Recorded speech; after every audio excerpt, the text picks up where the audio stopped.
This is a Spiritex on the Verge, giving you the latest insights into the neurodiversity movement.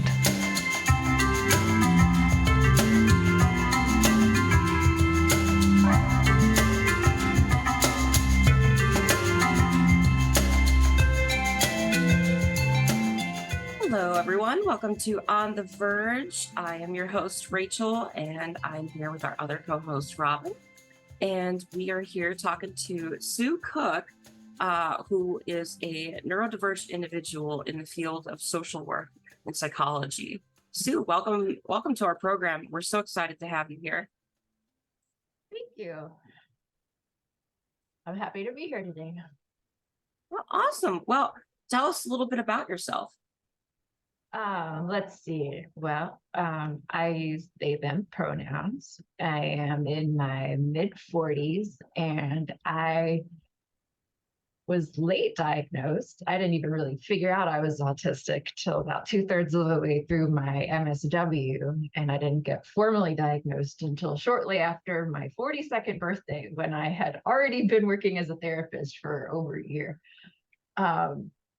So it's definitely been an interesting story. I feel like it's very typical of autistic people, though, that we kind of come to our we hit our stride later in life, like that way. Yeah, I feel you on that. Well, tell us about practical magic healing. What drew you to that kind of field of social work? Well, I started out as an acupuncturist. I originally did my undergrad in Spanish back in the day. I finished college at the end of 2000, and I went straight into a PhD in Spanish literature, and then dropped out about 8 months into that when I realized I did not want to write the same paper over and over again for the rest of my life. And I was only 22, which is quite young to be in a PhD. And then, I'd had a pretty awful time in my teens. My parents are fundamentalist Christians, so I had some great experiences in my teens. So I had a really extra spicy combo of complex PTSD and undiagnosed autism, which meant that I spent all of my 20s doing really odd jobs. Like the best job I had in my 20s, which I loved, was working for an eco-friendly cleaning service when I lived back in Memphis that a friend of mine from high school had started. And it was fantastic. Like this was in 2002 in Memphis when my rent was, $300. We're making $16 to $18 an hour to show up at some nice person's house with our headphones on and our pajamas and, clean with Mrs. Myers or whatever. And I have that, kind of like pure autism where I'm really good at focusing on one thing and the tiny details. So I would show up and clean things with a toothbrush and, make it look like a home living catalog or whatever. And so I loved that job. I did that for a couple of years. And then eventually my therapist actually is the person who convinced me to leave Memphis. She was like, you should really start over and get away from your family. And, like many autistic people before I got diagnosed accurately, like we have a running joke with many of my clients about the bipolar to borderline to autism pipeline, because so many of us get those diagnoses first, particularly if you're a person who experiences misogyny, whether that's a girl or a non-binary person, a gay boy, a trans person, like it's a pretty broad category, but that keeps a lot of people from getting diagnosed. And so if you have any element of like emotional reactivity that doesn't seem typical, you really do often get diagnosed as bipolar or borderline. So, I spent all of my 20s thinking there was something deeply wrong with me and that I was crazy and that I was too unwell to keep a real job, despite, having like high levels of academic giftedness, I guess I would say. Like I was certainly like a language prodigy. I was reading at an adult level at, 7, stuff like that, like many, sort of linguistically skilled autistic people. But I was cleaning houses with a bachelor's degree from a very good liberal arts school for half my 20s, but I ended up in Chicago at 26 and did some random jobs here for a while too. I cleaned a new age spa. I worked at a tattoo shop.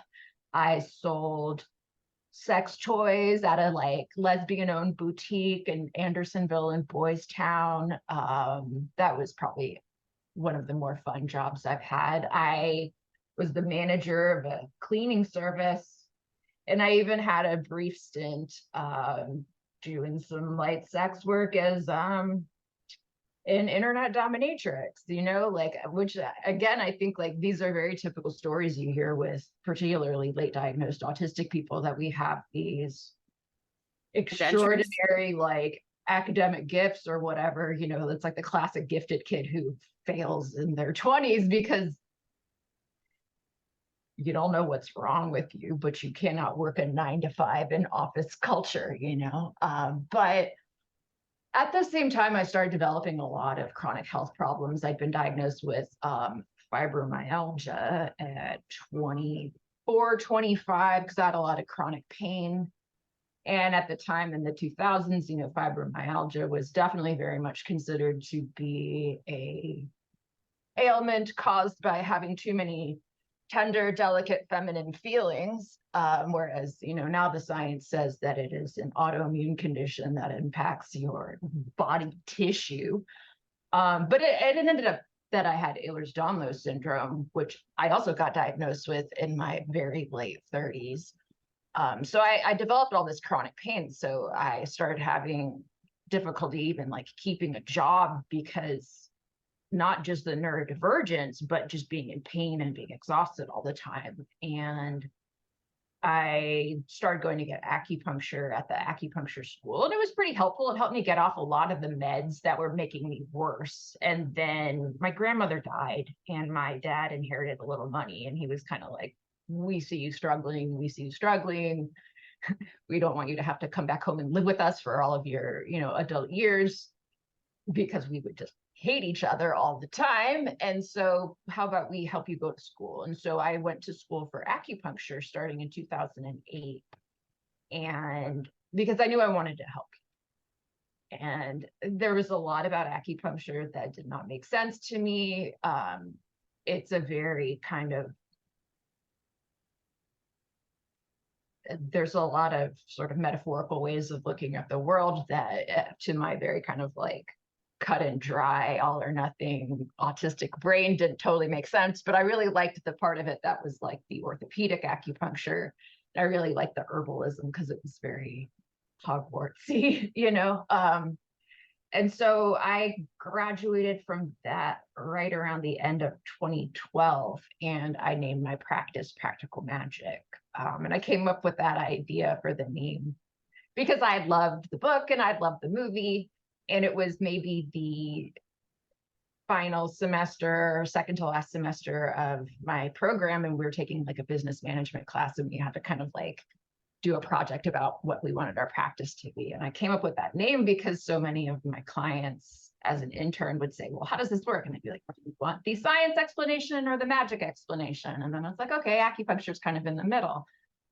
And so I did that for a handful of years. As an autistic introvert, I would probably rather get stuck in an elevator for 14 hours than do marketing. So I always kind of really struggled to make a living as an acupuncturist, despite being, I think, fairly good at it. And then my body sort of continued to fall apart, and it got harder and harder. At the same time, I was approached by a friend of a friend in late 2014. I was recruited to work in the cannabis industry just as the medical program rolled out in Illinois. And that was such a cool experience, you know, beyond just the fun part of being like, I get to go tour these growing facilities and like see 300 plants crammed into a space the size of like a cafeteria with the hot pink lights and all that. But there was this, you know, amazing sort of what I thought of as like a crip normative space. Everybody there was disabled because this is in the medical only days before recreational, and it was fairly difficult to get a card. So to even come into the dispensary, you had to have what the state of Illinois considered to be a debilitating illness.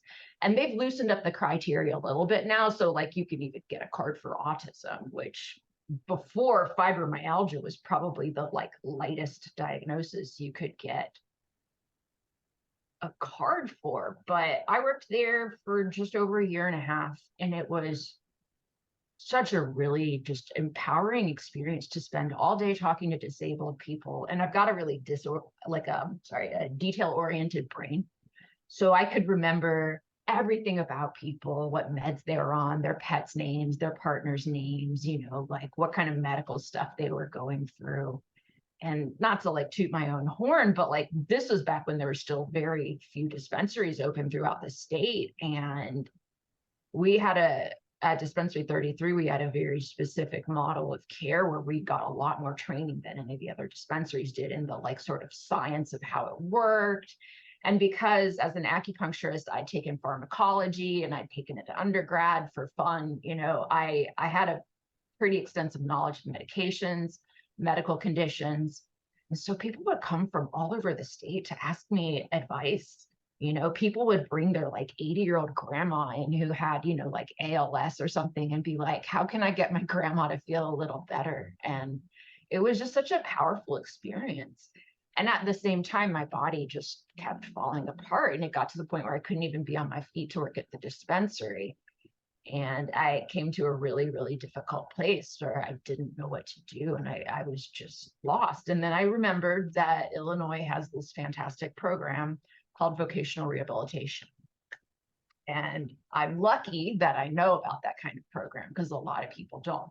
I'm also lucky that I have the ability, the capacity to follow through, because you have to really badger them a lot to get services. But I signed up for services, and vocational rehab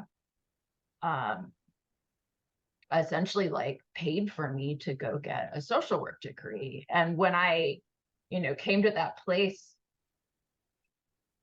where I'd had to leave my job at the dispensary because I couldn't work on my feet anymore, and I was just like, what do I do? And I remember I sound so silly, but I'd like watched Moana for the first time, and like Moana has this like really beautiful song about like the answers being inside you all along or whatever. And I was like, I want to help people. And I had so many of my acupuncture clients treat me as their therapist anyway. I had supported people through so long. I had started my practice pre-Obamacare and was the personal acupuncturist to like every barista in their 20s in like the Chicago area. You know, people would use me as triage. People would come in and see me after their dad died or their dog got hit by a car, you know, and I had learned to hold space for people. And something that I think also like kind of served me well is that I had the ability to sit with people who were in pain and not feel sucked into it. Like I learned a very good sort of I'm a Star Trek nerd, so I think of it as like an emotional deflector shield that I was able to raise and be able to kind of protect myself. And so I, through vocational rehab, was able to like they paid probably 80% of my tuition, paid for books. And so, and when you're on vocational rehabilitation, you're able to get Medicaid, EBT, all of that without the work requirement because it counts as job training. So I basically just took out loans to pay my rent because I'm a little too disabled to do all of that. And so I started my MSW program. I picked social work because I think 4 clients that were therapists. And so I sat down with each one of them and said, why are you a counselor? Why are you a psychologist? Why are you a social worker? And for me, both the sort of philosophical, political orientation of social work appealed to me, but also the idea that like when you get out of school, you have a lot more flexibility in terms of like the kind of places you could work. And I wasn't totally sure. Like I thought maybe I'd want to work in community mental health or something. So I started my MSW program in 2018, and I got to do my first year internship at Disability Services at Loyola, which was also a really cool experience to get to see the back end of how that worked, to see So, how. so let me ask you then, while you were going through your training, did you encounter any barriers as like a neurodivergent individual?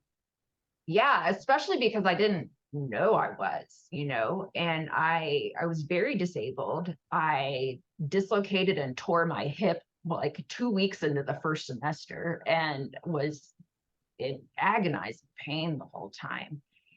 And so the first year wasn't so bad for me because I was at Disability Services. And I, through working with autistic people, and also I think there really was sort of a surge in awareness that autism isn't just what you think.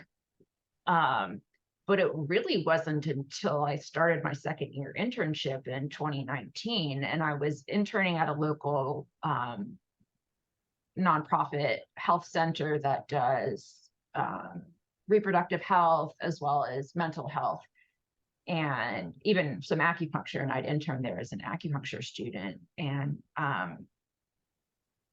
that was the most challenging part. But throughout my program, I would run into these barriers where, like, first of all, I started my program at 38. I was the oldest person in my class by 16 years. 50% of the time, at least, there was maybe like one or two students in my entire program that were older than me. So I have a fairly direct way of communicating just in general, right? Because I'm not Gen Z. I didn't grow up with email. Like I tend to be more formal and cut and dry my emails anyway.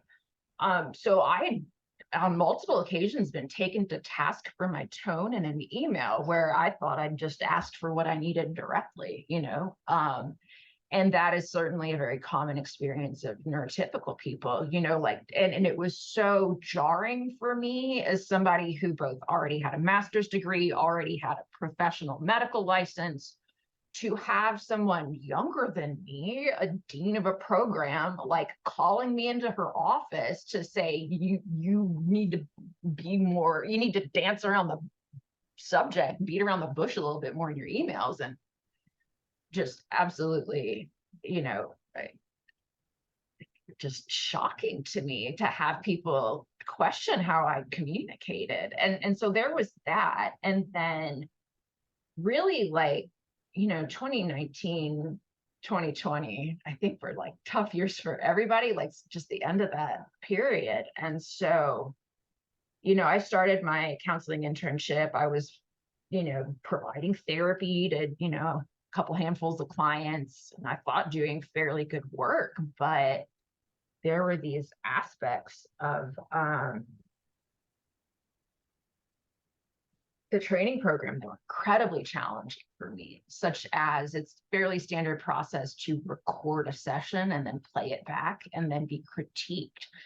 And it was very difficult for me as somebody who was, approaching middle age, a professional in their field, respected in their field, to have a supervisor who was fairly new and much younger than me, and then to be micromanaged in my word choice over and over, to be criticized saying like, oh, you interrupted that person. And wow. And this was all as me, as I was like through Twitter and Tumblr posts and Instagram. And like, I think that was right when, Devin Price started to become a bit of like an internet phenomenon for writing about autism. And I had just started to think, oh shit, like, I think I might be autistic. Like there's I think a classic origin story for a lot of us late diagnosed folks, that there's like a Tumblr post about like atypical autism that's just been circulated for decades.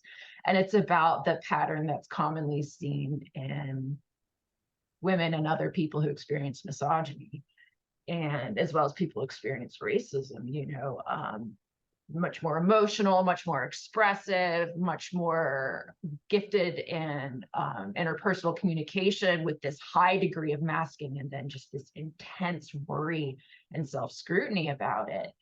And so I'm going through all this in my field training. Meanwhile, my dad's almost dying from like heart problems. He'd had a heart procedure and then his chest got infected and like he was in and out of the ER and there was just all this stuff happening. And I would say one of my biggest meltdown triggers is being late or having to do things with urgency or being just very, very tightly scheduled. And so what had happened at my field placement was one day,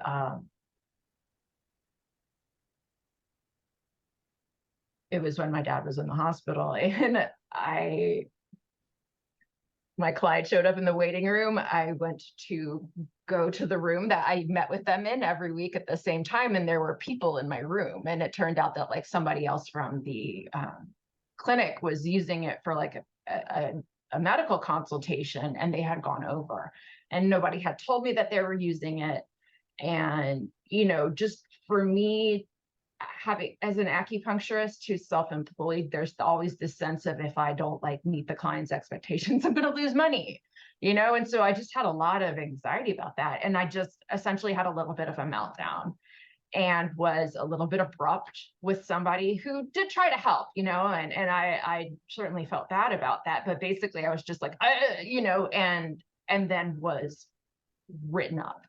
Huge thing made about it, disciplinary thing, all of this. And then when I pushed back about it, they terminated my internship. And this was several, like literally like the week before the lockdown started. And then the policy at Loyola is that if you get terminated from a field placement, you have to beg to stay in the program. And you often have to repeat all of that over again. And this is 600 hours of typically unpaid work that you're actually paying for because it is a class you register for. And here's the thing. At the time, Loyola, in their like paperwork they sent out for field placement said field sites are not required to make disability accommodations. And that is because you're an intern there and not an employee, so the ADA doesn't apply. And that was their argument. And now I know the ADA and I had interned in disability services, so I knew people in there. And I also at that point was 40 and I have what a lot of people on the internet love to call the PDA variety of autism, pathological demand avoidance, which I frame as the avoidance of pathological demands. I also refer to it as the don't you fucking tell me what to do flavor of autism. But that being said, like I am not passive, I will fight for myself. And so when Loyola said, yeah, you're probably going to have to redo all 600 hours again, which will delay your graduation by over a year. And you're going to have to write this essay, self-flagellating and telling us everything you did wrong. And I went to the Office of Ethical Compliance, and I filed an ethics complaint and met with the department. I wrote up a 15-page document with all of my grievances, all the ways I didn't get disability accommodations, all the microaggressions I experienced.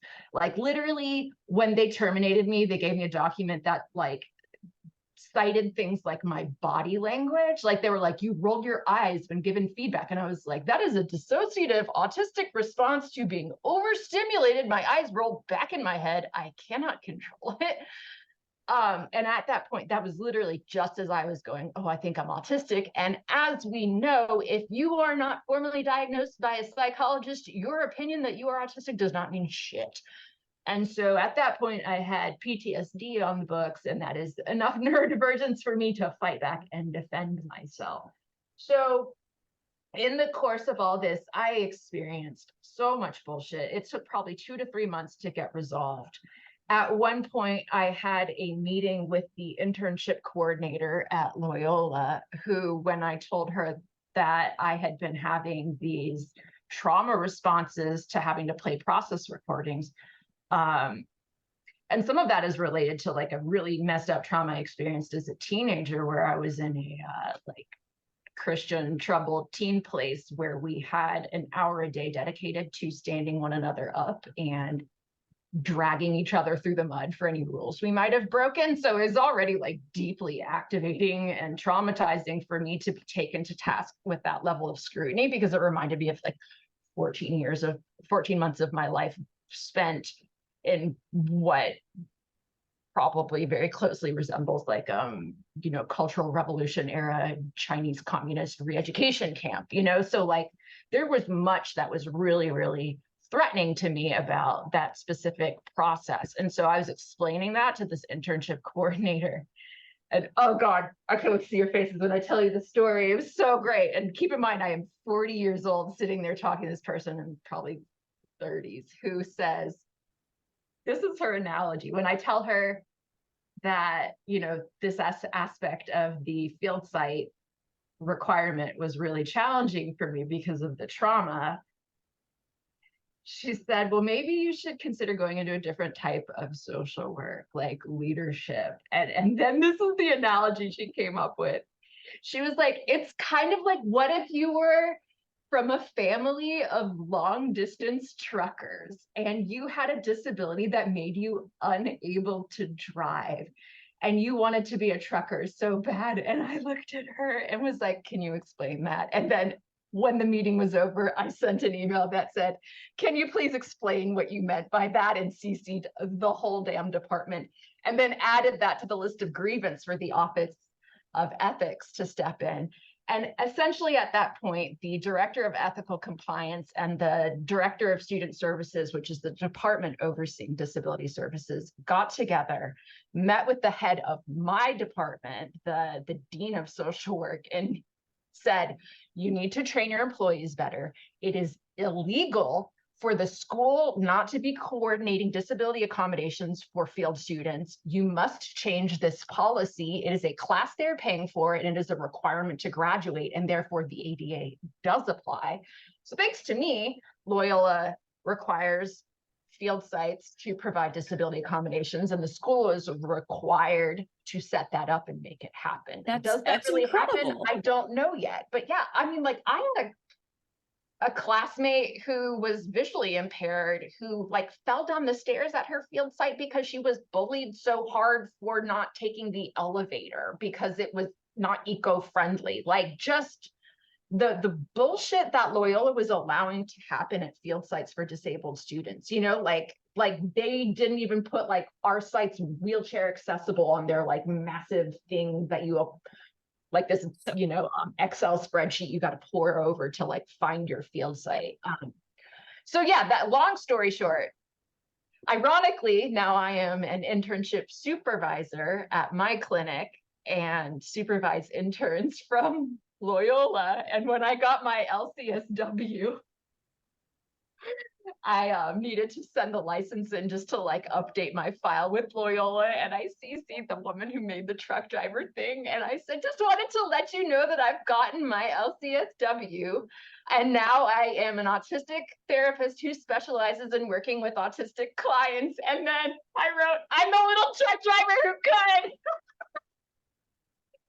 Oh God, and that felt so good. It felt so good. I was so excited. But anyway, thankfully, because of all that fighting, and because I had kind of front loaded a lot of hours, I had enough hours to complete my field work, and they passed me, and I graduated on time. And I went on to, I had a pretty serious reputation for being a disability rights advocate throughout the program. I had had multiple meetings with the deans about ways they could reduce ableism in the program, ways they can make the curriculum more, just expansive in general, and so you clearly had quite significant barriers as a neurodivergent. Oh my God, I would not have graduated if I had not had both the knowledge of the ADA and the capacity to stand up for myself. Someone who was younger, someone who was more traumatized, someone who grew up in a family with a lot of codependency where they weren't, taught any self-advocacy schools, would not have graduated, would have given up and switched to leadership, would have dropped out and gone into tech, and I just I knew I was right and I didn't So, give up, but other people might not have. Yeah. so how has working with neurodivergent individuals kind of informed your own journey as a neurodivergent counselor? Well, the first place I worked right out of school was I would say, fairly large group practice with a focus on trauma, integrative mental health. And I was very happy and pleased to get hired right out of school. And it's a decent place. And one of the first clients I was given was autistic. And that was, again, like maybe a year into my figuring out that I was autistic and had not yet gotten formally diagnosed or anything. And as I worked with that client, I was like, wow, I really love this work.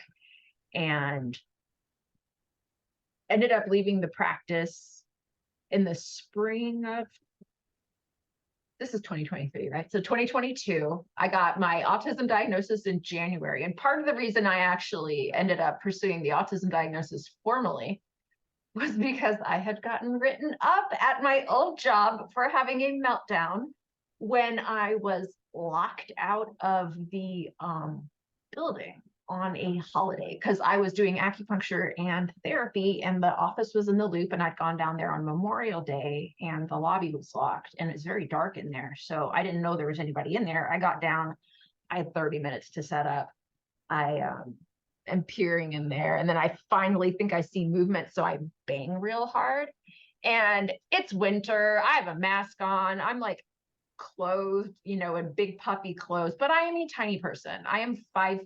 I weighed like 120 pounds soaking wet in like multiple layers of clothing, right?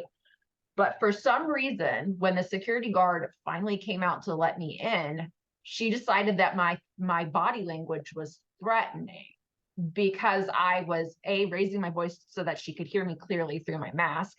And also I was just like, hey, I'm so sorry. I didn't know I was locked out, and I'm so sorry I'm running late. Can you let me in? I had no idea the building was locked. And for whatever reason, she interpreted that as threatening and then communicated that somehow to my office, who then wrote me up.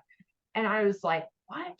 And that really got to me. And then a couple of months later, I got written up for having a bit of a meltdown in a Zoom staff meeting where the basis of the meeting was primarily talking about telehealth potentially ending as something like that might not be continued as a benefit for people. So I was really scared about that and made a comment to the effect of like, wow, if this happens, a lot of people are going to die. But because part of the context of that conversation was like, we're going to have people start coming back to the office so that we can get our money out of renting the office and not just doing telehealth. And I was like, but they decided that I thought meant that like people at the office were going to die, which I mean, they could still get COVID. But anyway, so that was pretty frustrating. But once I got my diagnosis, I felt a little more protected, and then ended up leaving that practice and teaming up with some other neuroqueers from my program. So one of my besties from school introduced me to this fantastic human being, Bree Sorensen, who's my business partner now. And she had her own little kind of private practice with like a couple interns and maybe one or two other people that worked for her. And Bree's undiagnosed autistic, has mad ADHD, is a lovely human being, also doing the PhD program at Loyola. And so when I was like, hey, I would love to come and help you, like, let's team up, let's make this happen. So, and I had told her my practice used to be Practical Magic, and she was like, let's do it, let's make that happen. And so Practical Magic started in the spring of 2022, to answer a question you asked an hour ago. But since coming to Practical Magic, I would say my specialty and primary area of focus is neuroqueers in particular. So looking at my calendar, I would say 80% of my clients are trans and gender nonconforming or queer, under the age of 30, and either autistic, ADHD, or the extra fun spicy combo, which people like to call ADHD, and that is the majority of the work I do.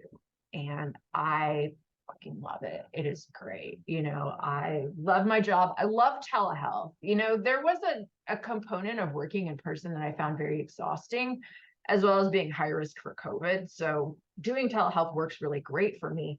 I think most folks who grew up with the internet grew up FaceTiming their friends. And so like connecting with somebody through a screen doesn't feel as artificial as maybe somebody of like Gen X or older generations, So telehealth has worked so great for me. And I love to I sit here in my house with my cat and my tea and my drinks. I've got a huge fidget collection of, nice pebbles and big rocks. And I've got my stuffies and I've got just everything I need to be comfortable and happy. And then I sit here with these lovely kids and, teach them skills that I make up cute names for, like Uncle Sue's patented quit while you're ahead method, which is a mindfulness practice of learning to stop before you have the meltdown.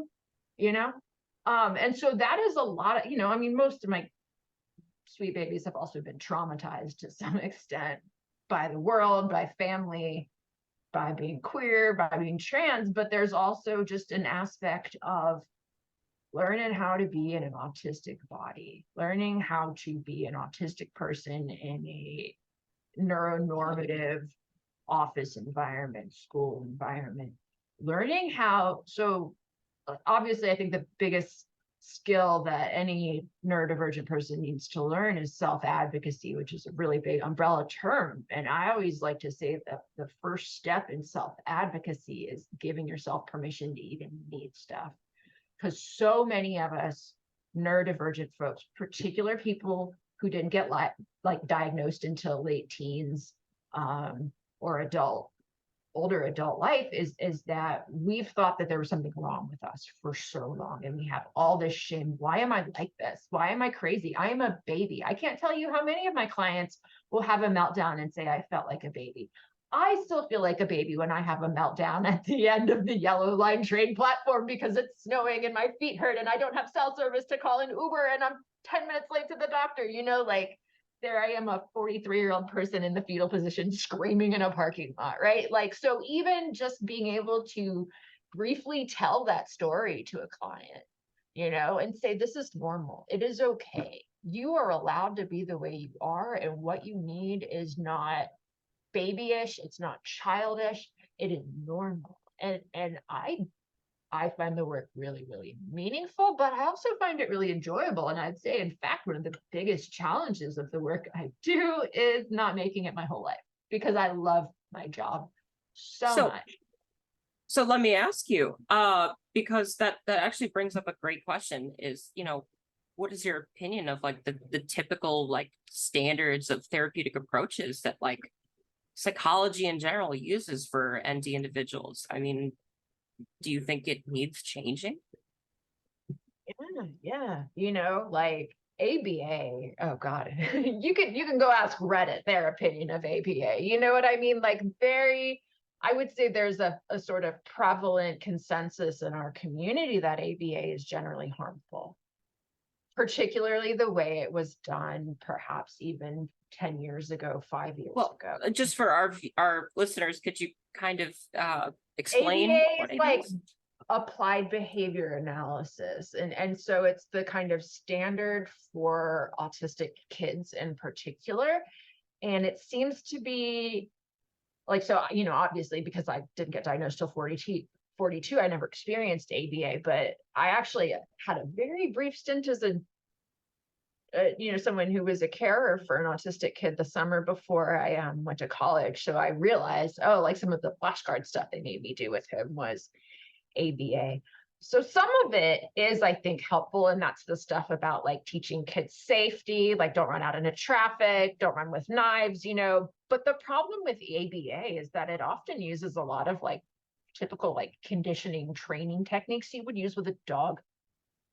And let's not treat children like dogs, as well as it's very much about taking children and corralling their behavior into something that's acceptable for a neurotypical world. And so, like, for example, I like to say that ABA is not a treatment for autism, it's a treatment for parental anxiety. You know, I think because that's really real, like what you said, because like as someone who grew up kind of, in the early 2000s, kind of as an autistic individual, and going through all these speech therapy classes and everything yeah, like that, I have felt like, and it wasn't until I started kind of working more as an autistic individual in the field of neurodiversity that like I started realizing, like, you know what, it's okay to have two separate worlds.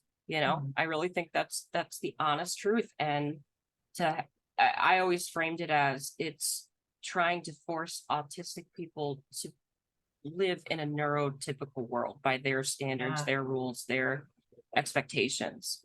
And yeah, it should just be more inclusive. yeah. That must have been really hard for you. Yeah, you get, but I think it's eye-opening. I think it was needed. So let me ask you, as someone, about ADA, I mean, what do you think would be helpful for the psychology field to kind of change, to have a better approach to empower and assist neurodivergent individuals in their daily lives? Well, I do think there is a growing awareness in the mental health field, particularly maybe like the under 45 category. And I don't want to be ageist. It really does have to do with training and exposure, right? Like, particularly, I think exposure to internet culture.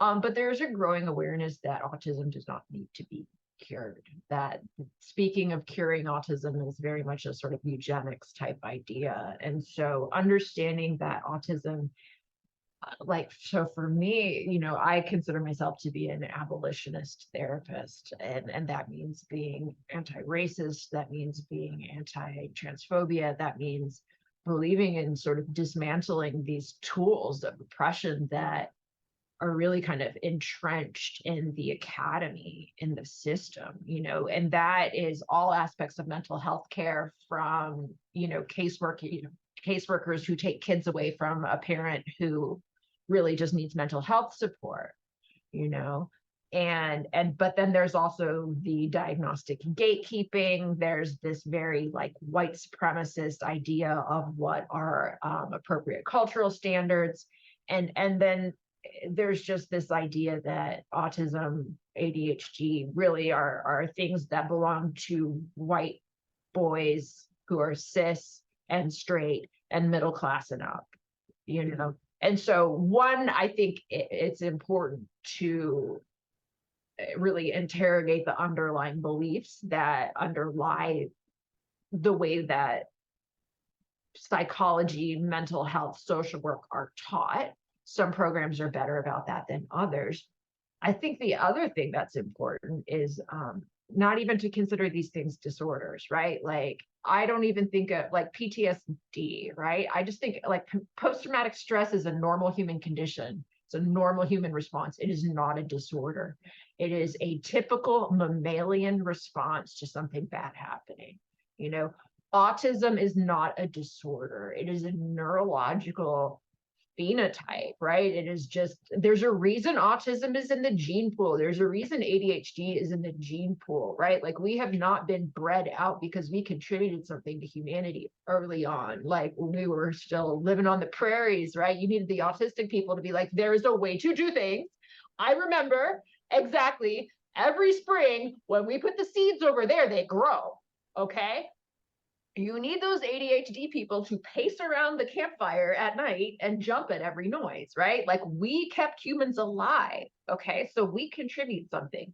That being said, sure, we need to like sort of dismantle all the system and look underneath the roots. I also think that it's really important that actual neurodivergent perspectives are considered.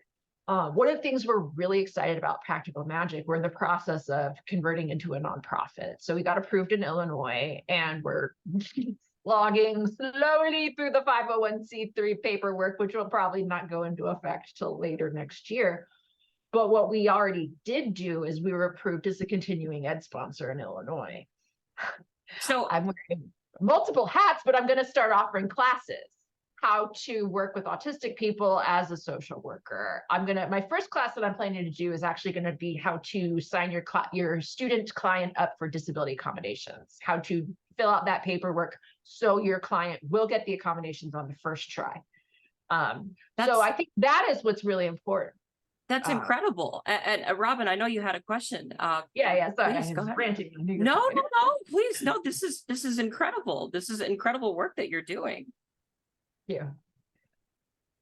Okay, I have like 10,000 questions swimming around in my head, and I want so badly to mine your incredible brain for the knowledge and for the programs that you're implementing. And I'm so very incredibly exciting. Like, but I think the question that I was going to sort of begin with was, Sue, you've given us a really open look into your own past and your trauma, and you're speaking about you used a phrase, you're able to sit with people when they're in pain and to not absorb that pain and not let that become debilitating for you. Yeah. And I'm trying to find my question here, because thinking about these children who were conditioned against their instincts, and in a world that was not built for them in any way, shape, or form. That, to me, there are so many traumatic experiences that you have to consider and be with among your clients. That, to me, sort of begs the question, in terms of your own well-being and your own health throughout all of this, what do you do to keep yourself safe and healthy when you are constantly absorbing this type of experience on so many different levels from so many different people? Yeah. What do you do? How do you do that?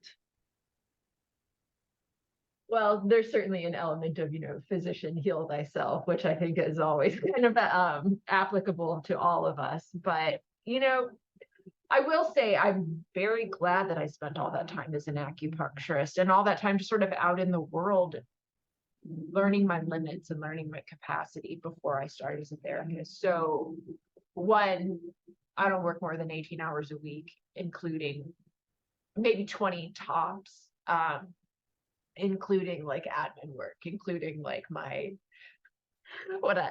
brain, I call it boss shit. I'm like, we gotta go do boss shit. Let's have a Zoom. We gotta talk about boss shit. Like, what are we gonna do with our practice? Like, oh, we gotta make people sign their notes more frequently or whatever, right? Like, so, but even then, 20 hours a week, I always have Wednesdays off.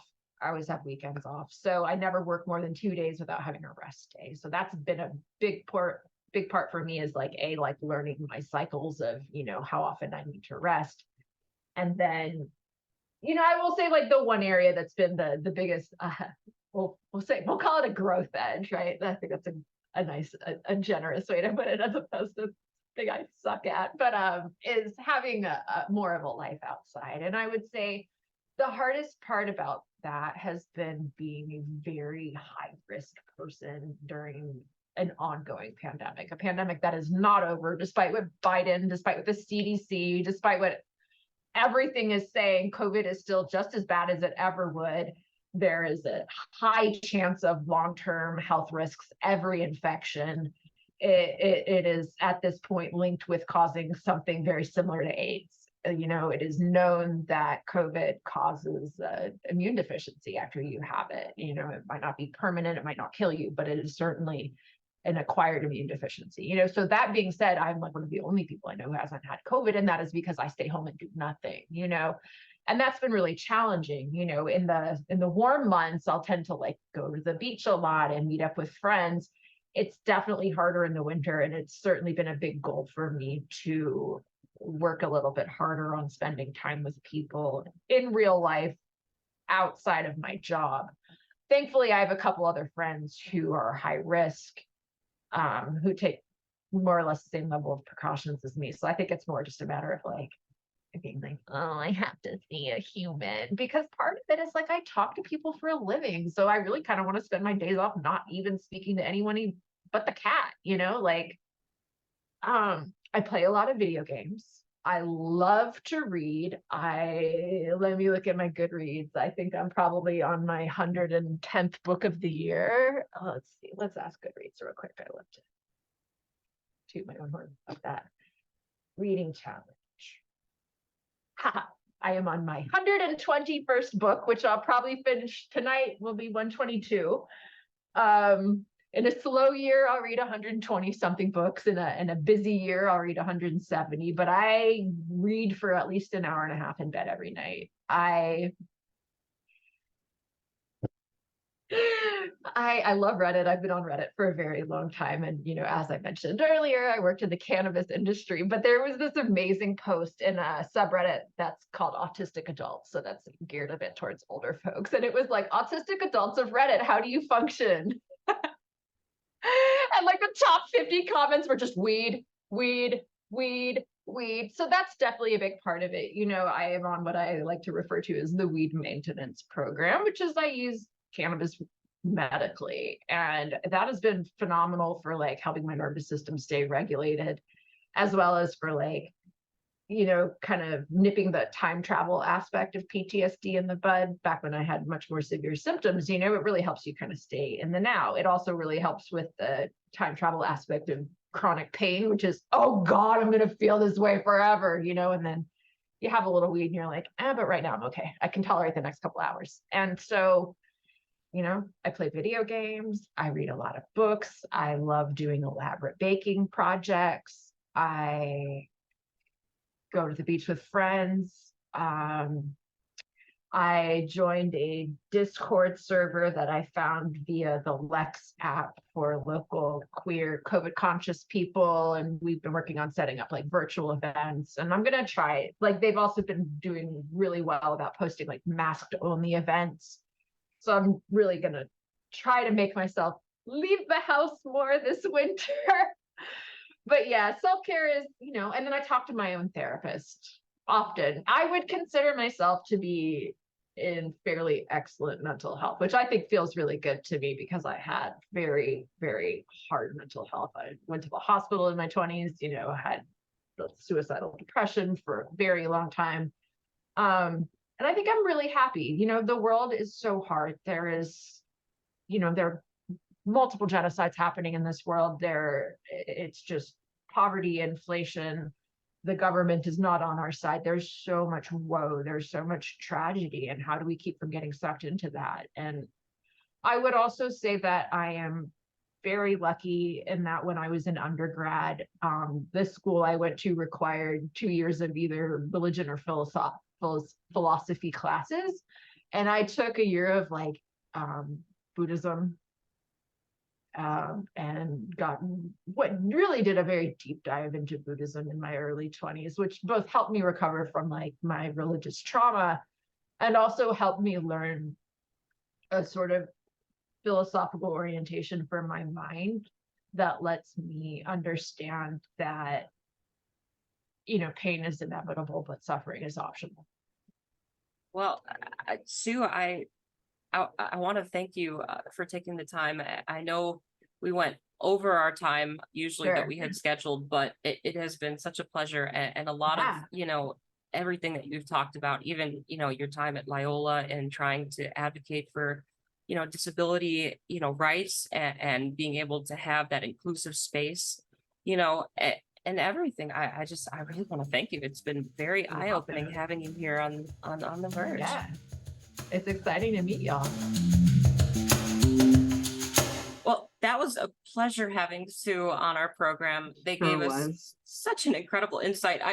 I especially loved their like detailed explanation of like what they went through when they were in university and like how they had to advocate for an inclusive environment for themselves and to kind of have those disability rights. It's not something that everybody really thinks about, is like it may be enshrined in, let's say, like, your state's constitution, or you would think, okay, there are laws protecting, people with disabilities, but the reality is that it sometimes it's a fight, and it can be a trouble.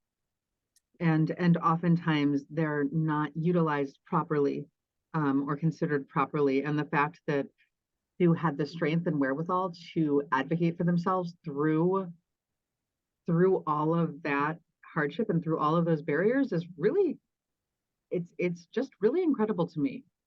Yeah. And now because of what they did and because of what they went through, other students will not have to struggle in that way. Hopefully. But I think it does highlight, sometimes how difficult it can be for a neurodiverse individual, just even trying to get into the field of psychology, Mhm. or trying to even just navigate university resources in general. Mhm. And I thought that, they had such a beautiful, authentic experience that they shared about, like, what it is like living as a neurodiverse individual, in this kind of very hectic world that we find ourselves in. And I really think that was really incredible. Me too. And I am pleased that they said that they really feel happy and in a really good place mentally. Again, I don't think that's possible without struggle. But I applaud their struggle and I applaud their journey, and I'm quite inspired by Sue. The one thing I took away from, and even just kind of tag on to what you said, is that, that there is struggle in order to have that peace. Mhm. But, I think that's something that's so incredible about neurodiverse individuals, is that even when it gets like really difficult, yes, we have to go through additional challenges that others may not, but it shows how strong and resilient we are, and how we are just as much a part of society as anyone else. And, we need our own supports because we're different, but at the same time, we're some of the strongest, most incredible people you'll ever meet. Uh, I will second, third, fourth, fifth, and sixth that you are some of the most incredible people, and working with such diverse, tremendously talented folks, is really a dream come true. And I wish that more folks had the opportunity to do that and to learn from the source. So I just loved that interview. I loved the questions you asked them. I loved the interactions we had, and I love how open they were. I felt inspired, and sad, but mostly inspired. I agree. Well, thank you everyone for listening in to On the Verge. I am your host Rachel, and with my co-host Robin, and we look forward to seeing you all on the next episode. Thank you all for Talk listening in. soon. Bye, Rachel. Bye, Robin.